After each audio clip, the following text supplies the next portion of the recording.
trying to reach the millennials is the great challenge. There's a passage of scripture, a good story about Hezekiah.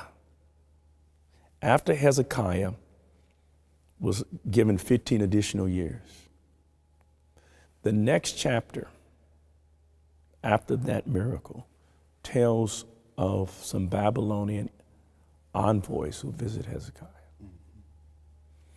And they are there, they've got Hallmark cards and, gift baskets congratulating him over his miraculous healing. And he takes them around and shows them all of his splendor, the temple and all of the gold ornaments that are in the temple. And they leave.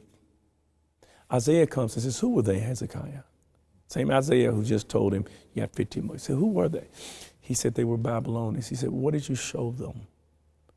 He said, I showed them all we have in the temple. He said, you should not have done that. He said, these were not friends. These were enemies who had come to do espionage. He says, and now your sons and your grandsons will be eunuchs because they're coming back. These Babylonians are coming back and they will invade you. And you gave them the blueprint on how to do it. And this is what Hezekiah said. He said, this is a good report. Now, back up. He just told Hezekiah, these envoys are spies. They're going to use the information you gave them as their attack plan to destroy Jerusalem. They're going to take your kids and grandkids into captivity. And Hezekiah says, this is a good report. Now, why would you say something so devastating is a good report?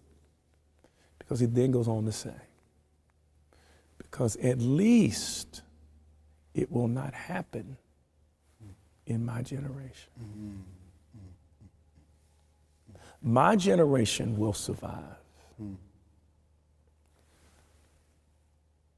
Even though the next generation won't.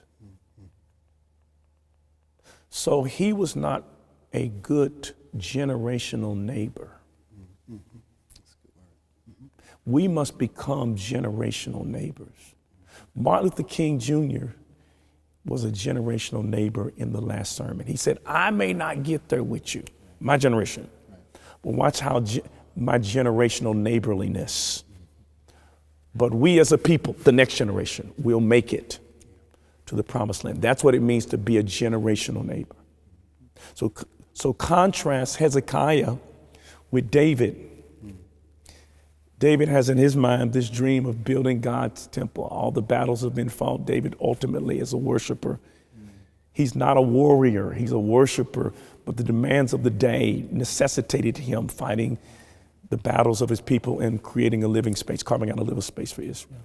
But once all the battles have been fought, he looks out and sees the temple, or the place of worship is a tent that they've been using since Moses, and says, I have a dream of building God a house of worship, and brings in Nathan and says, I want to build God a house of worship and I'll pay for it. Now let somebody call me. Let Bill Gates say, I will build a house of worship for you and I'll pay for it. See what I will do. And Nathan is happy.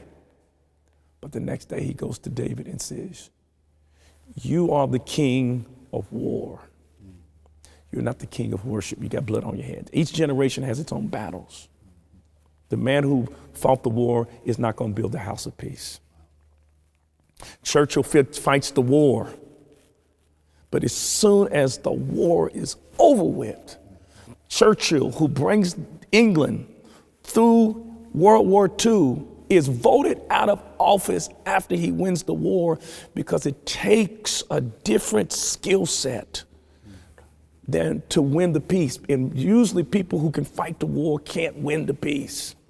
Right. So God says to David, you fought the wars, but your son Solomon will build the peace. You know what David does? He says, I can't build the temple. My name won't be on the cornerstone. The soul Solomon's name will be on the cornerstone. It was my vision. I won't get to see it. But in my generation, I will be a good neighbor to Solomon. And I will begin to collect all of the resources and material that is needed to make it easy for Solomon to, that's what he hooked. Solomon was a bad man.